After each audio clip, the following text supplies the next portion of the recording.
Wah gelas rahasia Anies dibongkar sahabatnya sendiri. Hal-hal kecil yang beliau tunjukkan. Apa itu maksudnya? Boleh nggak apa-apa di-share aja yang banyak. Aku seneng nih denger cerita-cerita Ada banyak kayak ya. gini. Satu hal yang menurut saya sangat menarik untuk dibagi ceritanya. Jadi pada satu saat kami sedang rapat rektor, Mas Anies itu terima telepon dalam bahasa Inggris. Diskusi panjang lebar, yang telepon itu seolah melobi, Mas Anies menolak gitu ya. Setelah conversation selesai, telepon ditutup, saya tanya, Mas, itu tadi siapa? Mas Anies bilang, ini dari Kedutaan Besar Prancis. Jadi mereka itu ngundang saya, kata Mas Anies ya, untuk bicara di satu forum di Paris. Cuman saya bilang, saya nggak bisa, saya ada komitmen. Apa tuh? Dan saya nggak bisa geser komitmen itu. Saya bisa datang kalau schedule yang di Paris disesuaikan. Saya tanya, komitmen apa Mas? Dia bilang, saya sudah terlanjur janji jadi saksi nikah.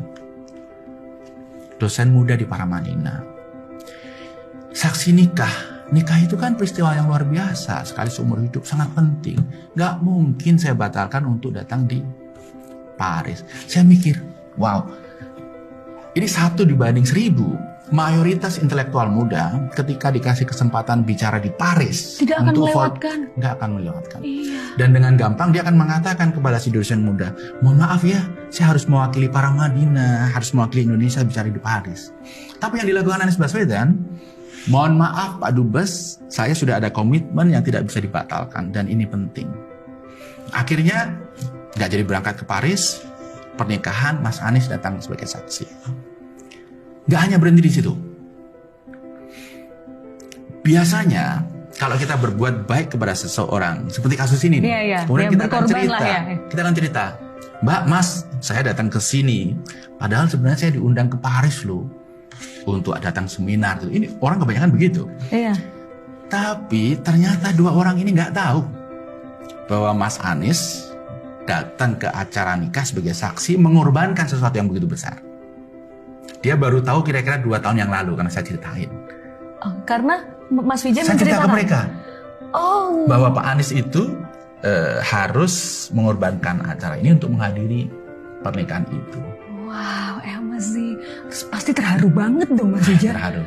Sebenarnya begini, saya menulis buku judulnya Jendela Hati tentang inspirasi baik dari tokoh-tokoh. Ada 1 chapter tentang Mas Anies. Ini yang saya ceritakan. Kemudian 2 pasangan ini membaca itu. Kemudian kami berinteraksi. Dia bilang, Pak, saya itu nggak tahu loh. Ternyata Pak Anies dulu jadi saksi itu mengorbankan sesuatu yang luar biasa besar. Nggak usah nangis lah. Aduh, aku terharu. Aku boleh minta tisu nggak? Aduh, tapi itu wah, luar biasa. Lagi-lagi saya dibuat jatuh cinta oleh adab beliau. Ya, jadi begini. Saya menilai ini sosok ini loyal sekali kepada temannya. Dan saya declare saat itu juga, I will be loyal to you. Declare dalam hati. Karena melihat bagaimana beliau memperlakukan orang lain.